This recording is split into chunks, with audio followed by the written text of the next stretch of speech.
You know what's crazy? This is the final chapter of Jane Eyre, chapter 38. What? What? Um, I can't believe we're here. I mean, when we think of when we first met Jane, when we heard her story when she was in the Red Room, remember? Where her uncle took his last breaths and she was stuck in there because she had been naughty, and she described her life with her Aunt Reed and her cousins and how they tormented her, and then how she went to Lowood School and then Thornfield, and here we are. Chapter 38. Conclusion. Reader, I married him. A quiet wedding we had, he and I. The parson and the clerk were alone present. When we got back from church, I went into the kitchen of the manor house where Mary was cooking dinner and John cleaning the knives, and I said, "Mary, I have been married to Mr. Rochester this morning." The housekeeper and her husband were both of that decent, phlegmatic order of people to whom one may at any time safely communicate a remarkable piece of news without incurring the danger of having one's ears pierced by some shrill ejaculation, and subsequently stunned by a torrent of wordy wonderment. Mary did look up, and she did stare at me. The ladle with which she was basting a pair of chickens roasting at the fire did for some 3 minutes altogether hang suspended in air, and for the same space of time John's knives also had a rest from the polishing process, but Mary, bending again over the roast, said only, "Have you, miss? Well, for sure." A short time after she perused, "I seed you go out with the master, but I didn't know you was gone to church to be wed," and she blustered away.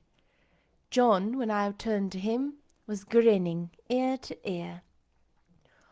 "To marry how it'll be," he said. "I knew that Mr. Edward—" John was an old servant and had known his master when he was the cadet of the house, therefore he often gave him his Christian name. "I knew that Mr. Edward would do, and I was certain he would not wait long either, and he's done right, for all I know. I wish you joy, miss," and he politely pulled his forelock. "Thank you, John. Mr. Rochester told me to give you and Mary this." I put into his hand a £5 note. Without waiting to hear more, I left the kitchen.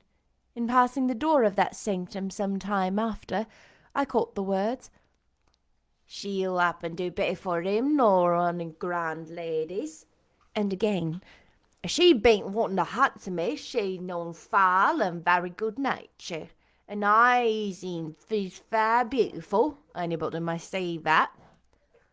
I wrote to Moor House and to Cambridge immediately to say what I had done, fully explaining also why I had thus acted. Diana and Mary approved the step unreservedly.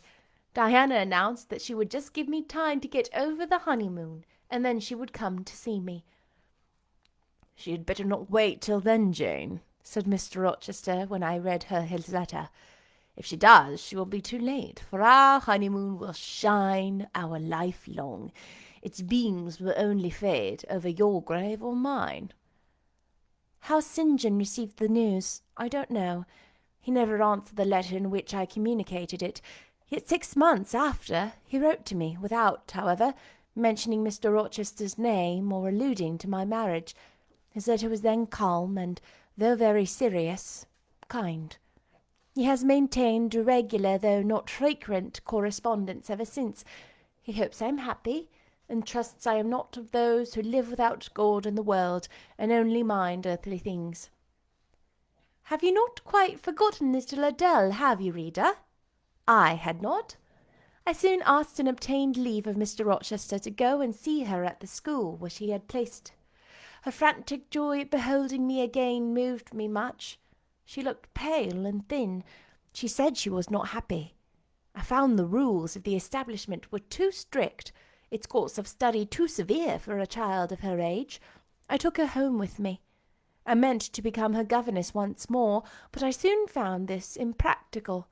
My time and cares were now required by another, My husband needed them all, so I sought out a school conducted on a more indulgent system, and near enough to permit of my visiting her often and bringing her home sometimes. I took care she should never want for anything that could contribute to her comfort.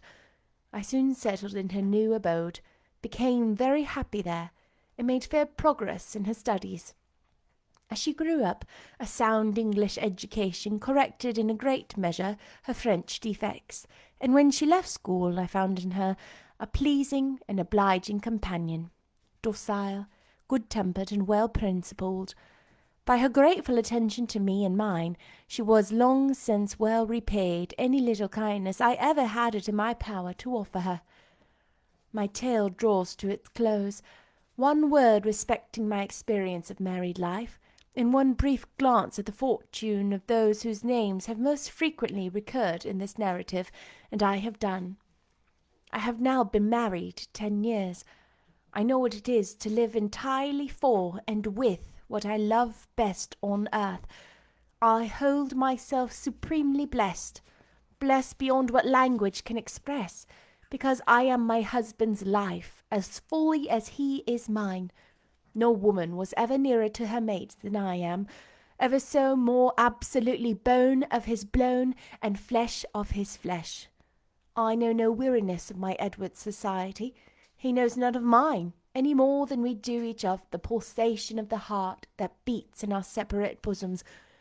Consequently, we are ever together. To be together is for us to be at once as free as in solitude, as gay as in company. We talk, I believe, all day long. To talk to each other is but a more animated and an audible thinking. All my confidence is bestowed on him. All my confidence is devoted to me. We are precisely suited in character. Perfect concord is the result. Mr. Rochester continued blind the first 2 years of our union. Perhaps it was that circumstance that drew us so very near, that knit us so very close, for I was then his vision, as I still am his right hand. Literally I was, what he often called me, the apple of his eye. He saw nature, he saw books through me, and never did I weary of gazing for his behalf, and of putting into words the effect of field, tree, town, river, cloud, sunbeam, of the landscape before us, of the weather round us, and impressing by sound on his ear what light can no longer stamp on his eye. Never did I weary of reading to him. Never did I weary of conducting him where he wished to go, of doing for him what he wished to be done. And there was a pleasure in my services, most full, most exquisite, even though sad, because he claimed these services without painful shame or damping humiliation. He loved me so truly that he knew no reluctance in profiting by my attendance. He felt I loved him so fondly that to yield that attendance was to indulge my sweetest wishes. One morning at the end of the 2 years, as I was writing a letter to his dictation, he came and bent over me and said, "Jane, have you a glittering ornament round your neck?" I had a gold watch chain. I answered, "Yes." "And have you a pale blue dress on?" I had. He informed me then that for some time he had fancied the obscurity clouding one eye was becoming less dense, and that now he was sure of it. He and I went up to London. He had the advice of an eminent oculist, and he eventually recovered the sight of that one eye. He cannot now see very distinctly. He cannot read or write much. He can find his way without being held by the hand. The sky is no longer a blank to him, the earth no longer void. When his first-born was put into his arms, he could see that the boy had inherited his own eyes as they once were, large, brilliant, and black. On that occasion he again, with a full heart, acknowledged that God had tempered judgment and mercy. My Edward and I, then, are happy, and the more so because those we love most are happy likewise. Diana and Mary Rivers are both married. Alternately, once every year, they come to see us, and we go to see them. Diana's husband is a captain in the navy, a gallant officer and a good man. Mary's is a clergyman, a college friend of her brother's, and from his attainments and principles worthy of the connection. Both Captain Fitzjames and Mr. Wharton love their wives, and are loved by them. As to St. John Rivers, he left England. He went to India. He entered on the path he had marked for himself. He pursues it still. A more resolute, indefatigable pioneer never wrought amidst rocks and dangers.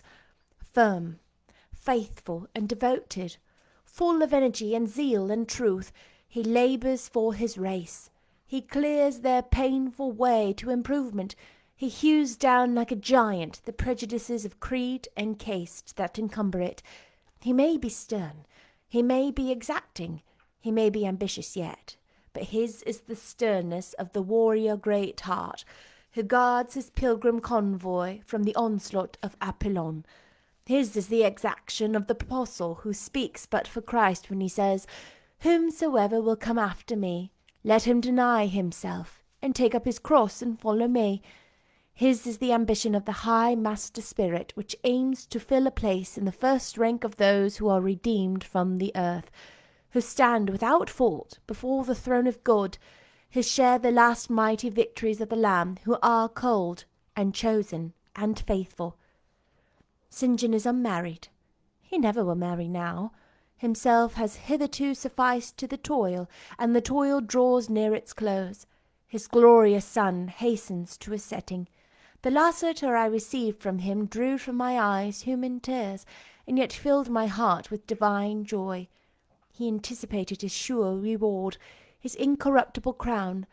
I know that a stranger's hand will write to me next, to say that the good and faithful servant has been called at length into the joy of his Lord. And why weep for this? No fear of death will hawk in St. John's last hour.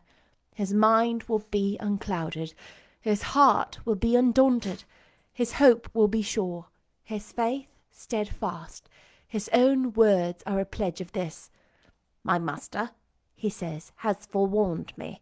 Daily he announces more distinctly, 'Surely I come quickly.' And hourly I more eagerly respond, 'Amen. Even so, Lord Jesus.'" That's the end of Jane Eyre. What? They had a baby boy. Isn't that so sweet? They had a baby boy, and by the time they had the baby boy, Edward could see that the boy had inherited his eyes, Edward's eyes. Dark, black, and brilliant. Isn't that so sweet? Oh, I hope you enjoyed. Please leave any feedback you're willing to leave or send me a message. I'd really love to hear it. Sometimes I feel like I'm reading to myself here. Maybe I am. That's okay. I really enjoy going back and listening and hearing and reading the books, so I enjoy it as well.